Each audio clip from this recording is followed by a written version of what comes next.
చెల్లి నేను సండే స్కూల్కి వెళ్ళినప్పుడు 2 సార్లు నా డ్రెస్ పాడైపోయింది. కానీ సార్ 3 సార్లు వెళ్ళినప్పుడు ఏ ఆపద రాకుండా వెళ్ళిపోయింది చెల్లి.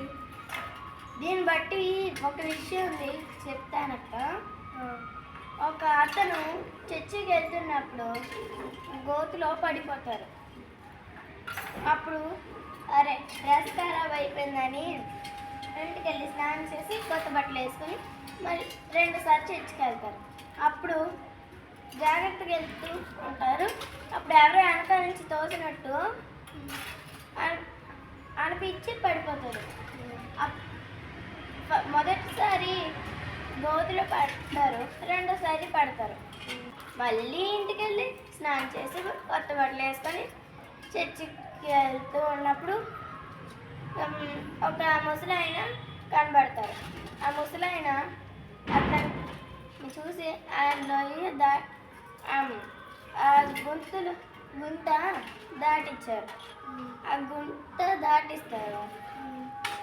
ఆ గుంత దాటిచ్చి ఈ చర్చికి తీసుకెళ్ళినప్పుడు ఆయన చర్చికి వెళ్తున్నప్పుడు ఆ ముసలాయనతో అంటారు, మీరు నాకు సహాయం చేస్తారు కదా గుంతలో పడకుండా, అందుకే మీరు కూడా రావచ్చు కదా చర్చికి అంటే రాను అన్నారు.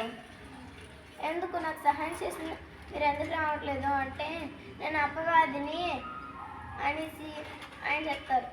మొదటిసారి గుంతలో పడడానికి నేనే కాలిపోను. మొదటిసారి దేవుడు నీ పాపాలు క్షమించాడు, రెండోసారి పడేశాను. అప్పుడు ఈ కుటుంబాన్ని అంతా దేవుడు పాపాలు క్షమించాడు.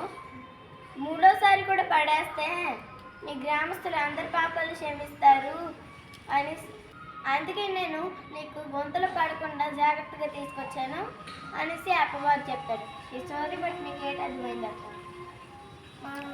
సత్క్రియలను ఓపికగా చేయొచ్చు, మహిమ ఘనత అక్షయతను వెతుకు వారికి నిత్య జీవం ఇచ్చిన రోమా 22:7. ఈ స్టోరీ బట్టి ఇంకా ఓపికగా ఉండాలని నాకు అర్థమైంది. అంటే నేను మొదటిసారి నా డ్రెస్ పాడైపోయినప్పుడు దేవుడు నాకు ఓపికగా వెళ్ళి నేను మళ్ళీ వచ్చాను. దేవుడు నన్ను 3సారి పడకుండా కాపాడాడు.